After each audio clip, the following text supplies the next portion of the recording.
Donald and Douglas. Read by Patryk. UK title, Brake Van. Donald and Douglas are twins and had arrived from Scotland to help Sir Topham Hatt, but only one engine had been expected. The twins meant well, but did cause confusion. Sir Topham Hatt had given them numbers, Donald 9 and Douglas 10, but he was still planning to send one engine home.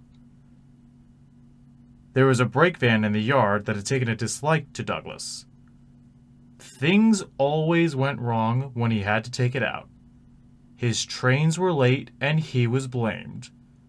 Douglas began to worry. Donald, his twin, was angry. "You're a muckle nuisance," said Donald. "It's to leave you behind I be wanting." "You can't," said the brake van. "I'm essential." "Och, are you?" Donald burst out. "You're nothing but a skeleton and a noise when all is said and done. Spite Dougie, would ya? Take that!" "Oh! Oh!" cried the van. "There's more coming should you misbehave." The van behaved better after that. Until one day, Donald had an accident. The rails were slippery. He couldn't stop in time.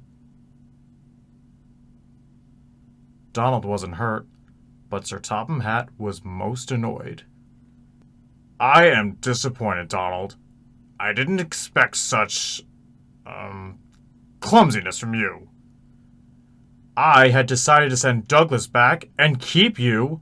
"Im Sally sell," said Donald. "I should think so too.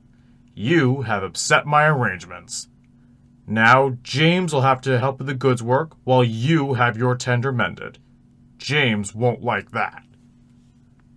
Sir Topham Hatt was right.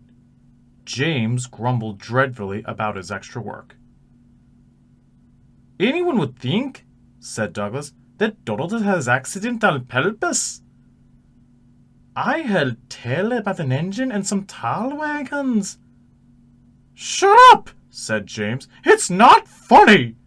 He didn't like to be reminded of his own accident. Well.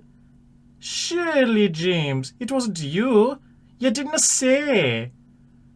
James didn't say. He slouched sulkily away. "James is cross," sniggered the spiteful brake van. "We'll try to make him crosser still." "Hold back!" giggled the freight cars to each other. James did his best, but he was exhausted when they reached Edward Station. Luckily, Douglas was there. "Help me up the hill, please," panted James. "These freight cars are playing tricks." "We'll show them," said Douglas. Slowly but surely, the snorting engines forced the freight cars up the hill. But James was losing steam. "I can't do it! I can't do it!"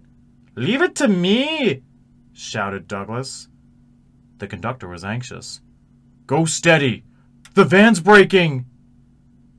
The van was in pieces.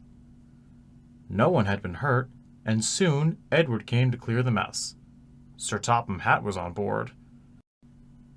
"I might have known it would be Douglas," he said. "Douglas was grand, sir," said Edward. "James had no steam left, but Douglas worked hard enough for 3. I heard him from my yard." "2 would have been enough," said Sir Topham Hatt. "I want to be fair, Douglas, but I don't know. I really don't know." Sir Topham Hatt was making up his mind about which engine to send away. But that's another story.